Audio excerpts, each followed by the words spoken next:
Ok, alors c'est ça qu'on va parler ce soir, c'est faire des disciples.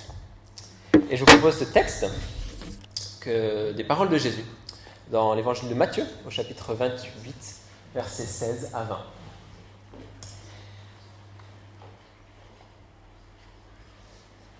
Les 11 disciples se rendirent en Galilée, sur la colline que Jésus leur avait indiquée. Dès qu'ils l'aperçurent, ils l'adorèrent, mais ne surent que penser. Alors, Jésus s'approcha d'eux et leur parla ainsi. « J'ai reçu tout pouvoir dans le ciel et sur la terre. Allez donc dans le monde entier. Faites des disciples parmi tous les peuples. Baptisez-les au nom du Père, du Fils et du Saint-Esprit, et enseignez-leur à obéir à tout ce que je vous ai prescrit. Et voici, je suis moi-même avec vous tous les jours, jusqu'à la fin. »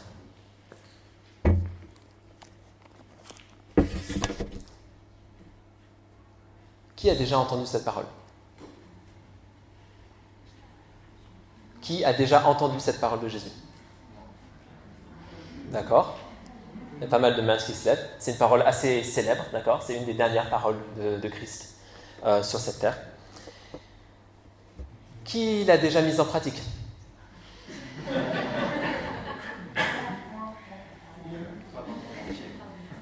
Il y a un peu moins de mains. Hein. Tant mieux, ça peut être une résolution pour cette année, d'accord ? C'est pas si compliqué que ça. Peut-être que c'est simplement parce qu'on ne sait pas vraiment ce que c'est. Mais vous verrez, c'est pas sorcier. C'est ça qu'on va voir en tout cas ce soir. Une résolution pour 2023. Cette année, je suis un disciple pour mon maître Jésus.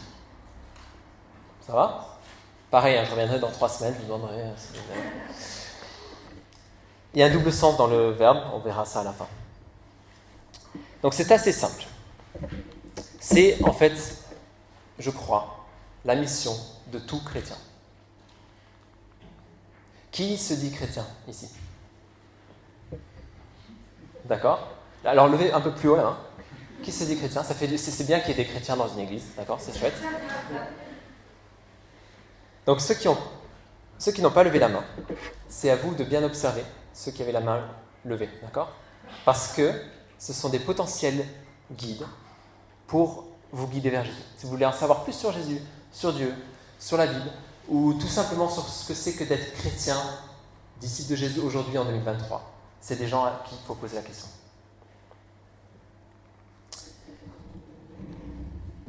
Donc ceux qui ont levé la main,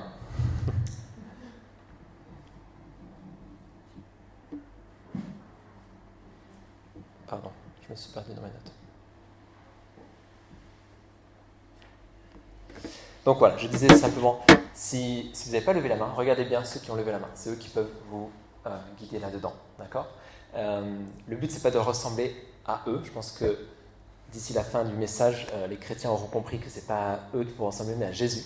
Donc il n'y a pas de risque d'être influencé par des humains pour entrer dans une institution humaine, mais vraiment d'être inspiré par Jésus pour entrer dans le peuple des rachetés de Dieu. Et je pense que c'est la meilleure chose qui puisse t'arriver dans ta vie sur terre et dans toute ton existence. Donc ceux qui ont levé la main, ça veut dire quoi, chrétien ? Alors, très fort. Petit Christ. Petit Christ. Chrétien, c'est ça en fait. C'est un mini-Christ. Ok ? On est appelé à ressembler à Jésus-Christ et à l'imiter pour devenir des mini-Christ dans ce monde. Et c'est ce premier point, imiter Jésus. On va voir ensemble différentes étapes ce soir pour être disciple. Et le premier point, c'est imiter Jésus. Être disciple, c'est imiter Jésus. Deuxième point, imiter Jésus, c'est faire des disciples. Et troisième point, faire des disciples, c'est avant tout être un disciple. Okay ? Donc effectivement, il y en a qui suivent, ça fait un peu une boucle. Et on ne peut pas vivre l'un sans l'autre. Donc c'est notre plan pour ce soir. Être disciple, suivre, faire, être, suivre, faire, être. Être disciple, imiter Jésus. Être disciple, c'est notre vocation, c'est notre appel, c'est notre mandat de notre vie. Et je dirais presque, c'est la raison d'être de tout être humain. Et je me suis amusé un peu à voir, mais depuis quand, dans la révélation de Dieu, dans la Bible, il est question de cette vocation-là. Et en fait, donc d'être imitateur de Jésus. Et en fait, on voit ça dès le commencement. Dieu crée l'homme pour lui ressembler. Genèse chapitre 1. Ensuite, on voit l'histoire de la Genèse qui se déroule et Dieu choisit un peuple, il choisit Abraham, il choisit l'homme pour lui appartenir. Plus loin, on voit que Dieu libère son peuple, il libère l'être humain et se révèle à lui. Pourquoi ? Pour en faire un peuple d'adorateurs qui le craignent et lui obéissent. C'est la loi de Moïse, le temple et toute cette époque. Et puis on a le Nouveau Testament avec Dieu qui s'incarne en Jésus-Christ pour faire des humains des disciples qui le suivent et qui l'imitent. Et ça, c'est l'Évangile et les 12 et les actes plus loin. Donc il y a un peu ces verbes qui ressortent, c'est ressembler à Dieu, lui appartenir, lui obéir, le suivre et l'imiter. Et en fait, ça, c'est le rôle d'un disciple. Okay ? J'ai mis un petit schéma pour s'en rappeler. Il y a ces 5 verbes, on peut penser aux 5 doigts de la main. Okay ? Ou si vous préférez des mots, on peut faire un mot, puisque ça fait R-A-O-S-I-R. Réussir. C'est presque réussir, mais réussir, ça va ? Sinon, vous retenez les 5, d'accord ? Appartenir, ressembler, appartenir, obéir, suivre, imiter. Donc Jésus choisit ce modèle de maître disciple pour apporter son royaume dans ce monde, pour propager l'évangile et établir la relation à la loi dans sa nouvelle, la relation à lui, dans sa nouvelle alliance. Il n'était pas là juste pour donner des discours, il aurait pu, mais il a choisi ce modèle, il s'est fait rabbi, les gens l'appelaient rabbi, il s'est fait maître et il s'est entouré de disciples. Il a choisi 12 êtres humains et s'est focalisé sur eux pendant les 3 années de son ministère public. Il s'est entouré de disciples fidèles et assidus qui le suivaient. Et il y a un appel, si quelqu'un veut être mon disciple, qu'il renonce à lui-même et qu'il me suive. C'était ça l'appel de Jésus. Il n'a pas juste envoyé de l'information, mais il était intentionnel. Et donc ces 12 personnes le suivaient partout, apprenaient de lui, pas juste ses paroles, mais ses actes, son caractère. Il leur demande en fait de l'imiter.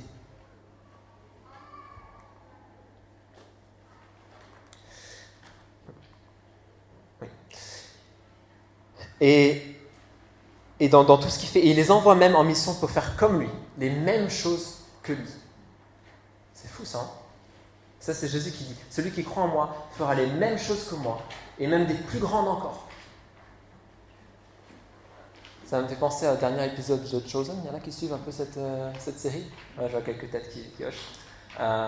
Où effectivement Jésus envoie ses disciples pour faire les mêmes choses que lui.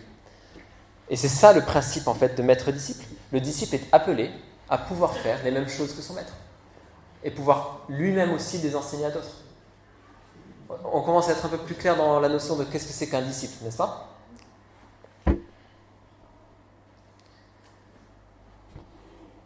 Et Jésus, par cette relation de maître-disciple, apprend à ses disciples à appartenir, obéir, suivre, imiter, pour lui ressembler. Et en fait, c'est la seule façon d'entrer dans leur vocation d'être humain. De ressembler de plus en plus à Dieu en ressemblant à Jésus. Et Jésus les ramène à la création. L'être humain a été créé pour ressembler à Dieu, pour être image de Dieu, à la ressemblance du Créateur. Pour rentrer en relation avec Dieu, aujourd'hui, il faut devenir disciple de Jésus. Et c'est à ça que Dieu nous appelle, à lui appartenir, lui obéir, l'adorer, le suivre, l'imiter, pour enfin lui ressembler. Être à l'image de Dieu, la vocation de l'être humain. Lui ressembler, devenir des mini-Christ, des chrétiens, des imitateurs de Christ. En fait, des disciples de Christ. C'est ça notre appel, notre vocation. Oui, nous sommes appelés à imiter Jésus pour réaliser notre vocation d'être humain, pour ressembler à Dieu.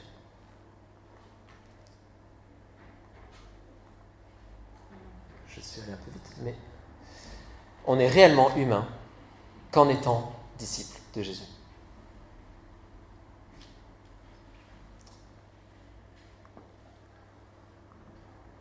Donc c'était notre premier point. Deuxième point, imiter Jésus.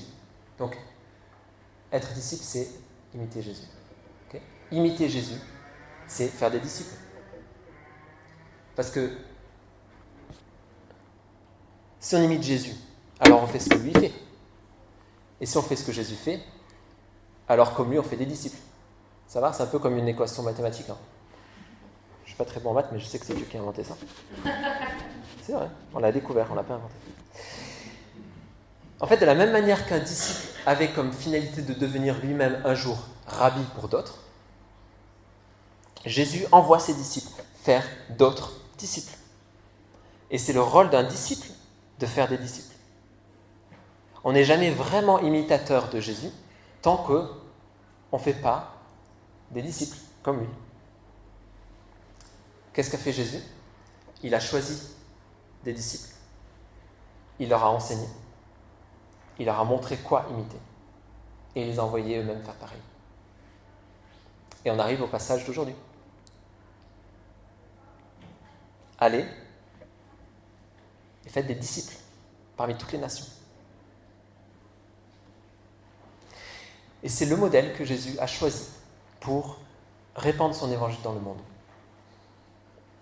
dans toutes les nations. Que les premiers transmettent au deuxième, qui transmettent au troisième, etc. Et on a l'exemple dans la suite du Nouveau Testament. Il y a un passage que j'aime bien où l'apôtre Paul, donc qui a fondé beaucoup d'églises, a écrit à Timothée, qui était un de ses disciples, et qui lui dit « Ce que tu as appris de moi, transmets-le à des hommes fidèles, capables de l'enseigner eux-mêmes à d'autres. » On a déjà 4 générations là. Paul qui transmet à Timothée, qui transmet à des hommes fidèles, qui transmettent à d'autres. Et ce n'est pas juste le message qu'ils transmettent, mais des actes, le caractère, la vie. C'est tout ça qui se transmet dans ce modèle-là. Je crois que c'est pour ça que Jésus a choisi ça. Parce que l'évangile se vit. L'amour se montre. La foi s'expérimente. Ce n'est pas des choses qui peuvent être juste contenues sur un flyer. Jésus souhaite que ce que l'on a reçu, cette nouvelle vie, on la transmette à d'autres. On ne peut pas garder un trésor comme ça pour nous. Sinon, il se perd. Une vie qui ne se transmet pas, c'est la mort. Et comment transmettre une vie autrement qu'en vivant avec la personne? Investir intentionnellement dans la vie de l'autre pour que tous ces éléments de la vie soient transmis. Comme Jésus avec ses disciples pendant ces 3 ans. On comprend un peu l'image là, non?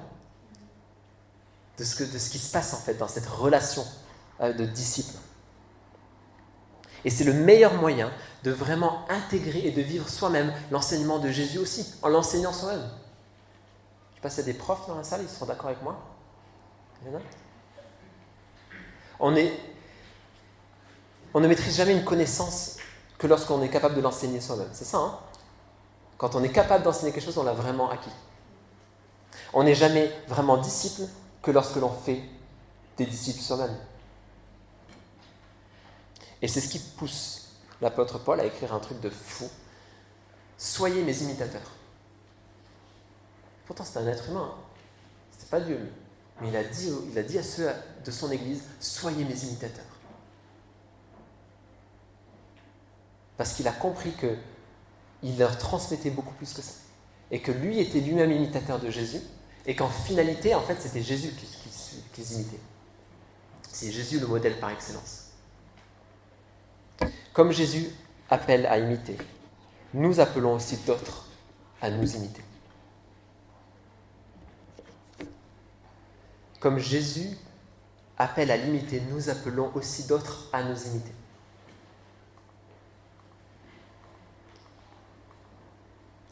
On est disciple lorsque l'on fait des disciples. Ça va jusque-là?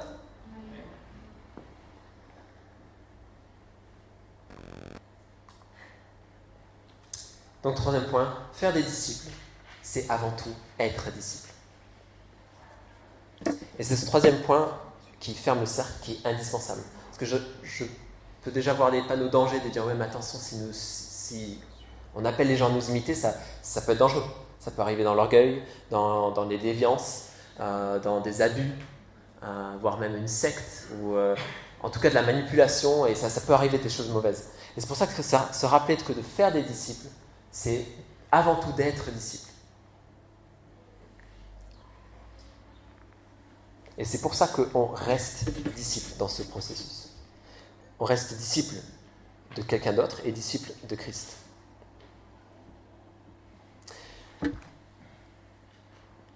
Enseignez-leur à mettre en pratique ce que je vous ai prescrit. C'est le commandement de Jésus. Et voici, je suis avec vous tous les jours jusqu'à la fin. Donc Jésus reste le maître absolu et le modèle par excellence. Parce que qu'est-ce qu'ils doivent transmettre? Ce que je vous ai appris, ce que Jésus a enseigné. C'est ça qu'on transmet. En fait, au final, on fait des disciples de Jésus et pas de nous. Ceux qu'ils imitent, c'est Jésus en nous. Et c'est pour ça qu'il faut se rappeler qu'on est avant tout disciples de Jésus. Et si on revient à l'exemple de Paul qui dit à Timothée de transmettre à d'autres, il leur transmet quoi? Ce que tu as entendu de moi, qu'est-ce qu'il a entendu de lui? Ce qu'il lui a enseigné de Jésus.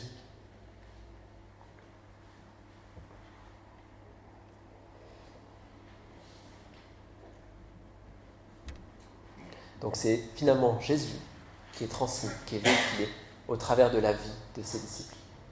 Et d'autres reçoivent cette vie au travers de ses disciples. Et je pense que ce principe qu'on peut appeler discipulat, je ne sais pas si vous avez déjà entendu ce mot, c'est vraiment un cadeau de Dieu aux hommes. Parce que Dieu nous connaît bien. Il sait que tout seul, on a du mal. Je prenais l'exemple des salles de sport. Peut-être qu'on dure jusqu'au mois de février si on est avec un collègue. Mais tout seul, on est trop faible. On a besoin de modèles, de grands frères, de grandes sœurs dans la foi qu'on peut imiter et qui vont pouvoir nous encourager. Quelqu'un de plus avancé dans la foi qu'on va pouvoir suivre. Parce que oui, il y a Dieu, mais il nous connaît. On a besoin de quelqu'un avec qui on peut mieux s'identifier, se comparer dans le quotidien. Et donc on est encouragé par un modèle terrestre pour ressembler à notre modèle céleste. Et de même, si on a des gens qui nous imitent, on est poussé par des imitateurs pour ressembler davantage à Jésus. Et là encore, le modèle choisi par Jésus est excellent, je trouve, parce que ça marche dans les deux sens. Parce qu'en appelant d'autres à nous imiter, ou à imiter Jésus en nous, ça nous pousse à quoi? À chercher encore plus à ressembler à Jésus. Ça va nous pousser à l'humilité, à la prière. Parce que si d'autres cherchent à imiter Jésus en nous, nous, on a intérêt à lui ressembler. Et en fait, quand je réfléchissais à cette image d'imitateur, je me dis en fait, on est un simple panneau indicateur. Donc, on peut dire « suivez-moi ». Parce qu'en fait, on fait juste montrer Christ, à condition d'indiquer Christ, bien sûr. Si on est un mauvais panneau indicateur, il vaut mieux pas dire « suivez-moi ». Et là aussi, je pense que ça nous amène à l'humilité.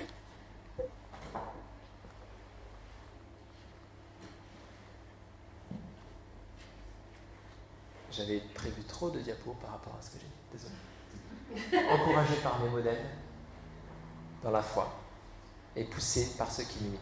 Ça va? Je suis encouragé par des personnes qui sont des modèles pour moi dans la foi. Ça me pousse vers le haut. Et d'un autre côté, je suis aussi poussé à ressembler à Jésus par ceux qui me suivent et qui sont mes imitateurs.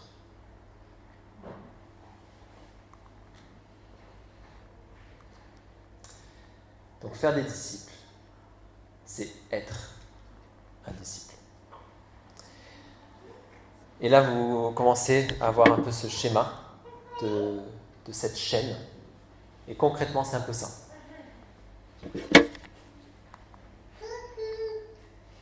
Excusez-moi, je me suis lâché.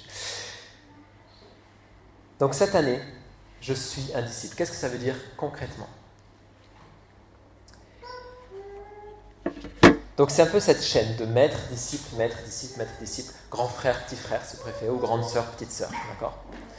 C'est une chaîne de disciples de Jésus qui s'encouragent les uns et les autres à la ressemblance de Jésus. Certains plus avancés, qui connaissent plus Jésus, qui aident d'autres qui sont aidés eux-mêmes. Et ça, en fait, c'est la description de l'Église. Là aussi, il y a un cadeau formidable de Dieu à l'humanité.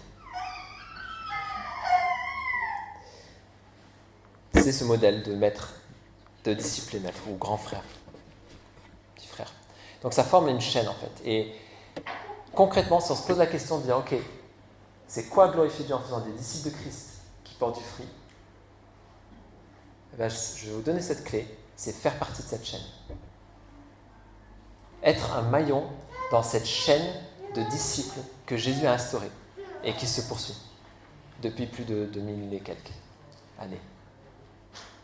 Et donc la question, pour arriver concrètement, que j'aimerais vous laisser ce soir, pour dire, ok, est-ce que je fais partie de cette chaîne de disciples ? Est-ce que vraiment je suis un disciple de Jésus, dans le sens où je cherche à imiter Jésus, mais aussi je fais des disciples comme lui ?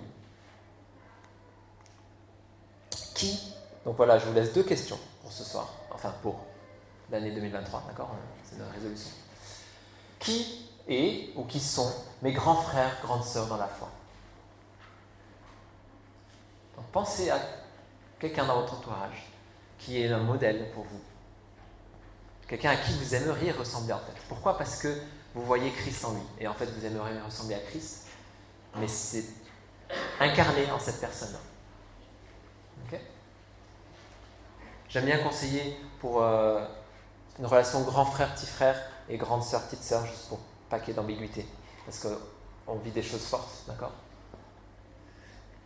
Et si vous avez cette personne en tête, la reconnaître, la nommer, dire ok, en fait, c'est cette personne, la contacter et commencer à l'imiter.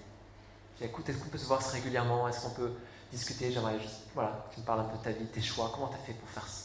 Alors, quelqu'un qui est dans le même domaine que nous, peut-être, ou voilà, à qui on peut s'identifier.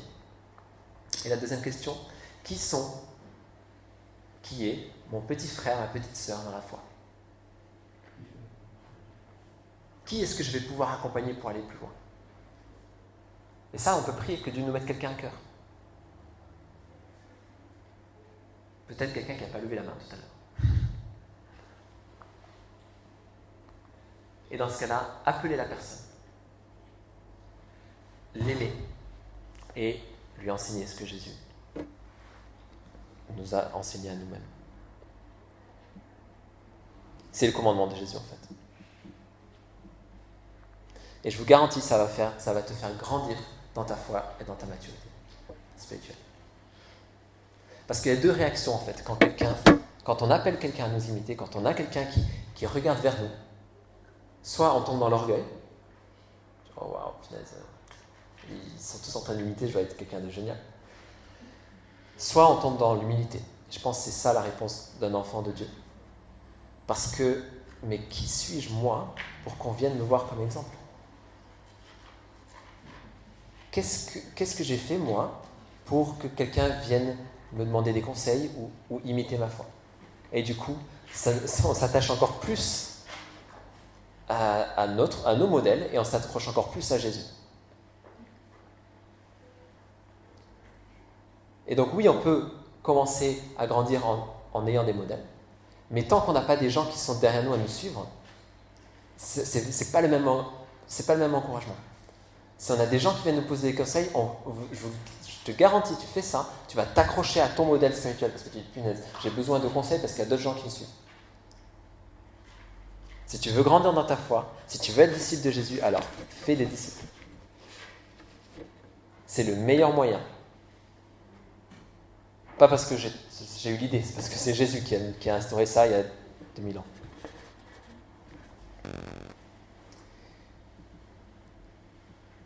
Alors, comment?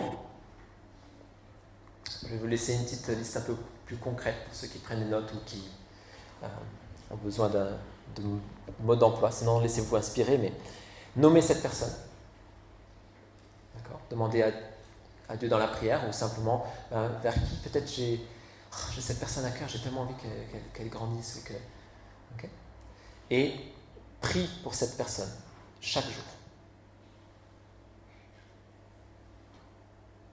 Jusqu'à ce que peut-être tu aies l'occasion d'aller lui dire en fait, je prie pour toi. Est-ce que tu veux qu'on prenne du temps ensemble? Et après, tu investis du temps. Un repas, une balade, ou juste un SMS de temps en temps, ou un appel. Tu t'intéresses à cette personne. Et s'intéresser à quelqu'un, en fait, c'est une preuve d'amour. Tu dis, mais comment ça va? Quels sont tes défis actuels? Comment est-ce que je peux prier pour toi, en fait? Est-ce qu'il y a un truc que tu as lu récemment dans la Bible qui te pose question, parce qu'on peut en discuter ensemble? Moi, je n'ai pas toutes les réponses, mais je peux essayer de t'aider, on peut avancer ensemble. Et si je n'ai pas de réponse, je vais aller voir mon modèle, ou je vais demander au pasteur, ou quelqu'un que je vois comme un grand frère, grande sœur. Et l'inviter à t'imiter. Invite cette personne dans ta vie. Invite-la dans ta famille. Invite-la avec tes collègues, ou qu'elle puisse te voir vivre.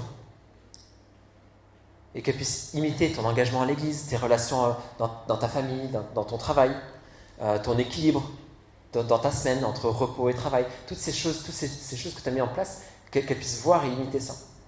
Imiter ta vie spirituelle. Et l'inviter à te poser des questions. Mais du coup, il faut être prêt à répondre. Et lui parler de ton Dieu. Qu'est-ce que tu vis avec Dieu? Quelles sont les choses merveilleuses que Dieu a fait dans ta vie? Et pourquoi tu lui souhaites la même chose? Ça, c'est génial. Parce que la foi, elle devient... C'est plus un truc que tu vis juste à l'église. C'est quelque chose que tu transmets. Et ce que tu as vécu, ça te permet de te rappeler. Ah oui, c'est vrai, en fait, Dieu a fait ça pour moi. Tu vas pouvoir raconter les réponses aux prières que tu as eues. Et ça va fortifier ta foi, tout en fortifiant la foi de quelqu'un d'autre. Et c'est super encourageant. Après, tu as des choses à raconter dans ton groupe de maison.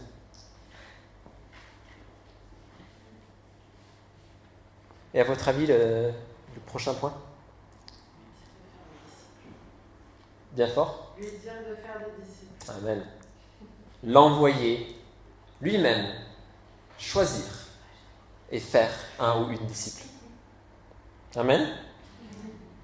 Et là, on est un maillon dans la chaîne des disciples de Jésus. Et on est disciples de Jésus comme étaient les 12 disciples. Et on transmet nous aussi à d'autres. Et on est dans la formidable vocation de Vertical, mais surtout dans la vocation de Jésus. Et on est dans ce que l'être humain a été créé pour, c'est-à-dire imiter Jésus, ressembler à Dieu, être image du Créateur. Donc, la résolution que je vous propose, et on va finir là-dessus, cette année, je suis un disciple pour mon maître Jésus. Et vous avez compris le double sens dans le verbe? Je suis quelqu'un, d'accord? J'accompagne quelqu'un. Je suis moi-même un disciple de Jésus. Et je suis, toute cette année 2023, je vais suivre un disciple pour mon maître Jésus. Parce que c'est ce que Jésus m'a demandé de faire. Amen. Peut-être qu'on peut le dire ensemble d'ailleurs. Comme ça, les résolutions, il faut les appuyer, d'accord? Bon, j'ai le droit de faire ça, faire lever tout le monde. Okay. Alors on va se lever et on va dire cette résolution pour l'année 2023. Cette année, je suis un disciple pour mon maître Jésus. Encore une fois, cette année, je suis un disciple pour mon maître Jésus. Amen.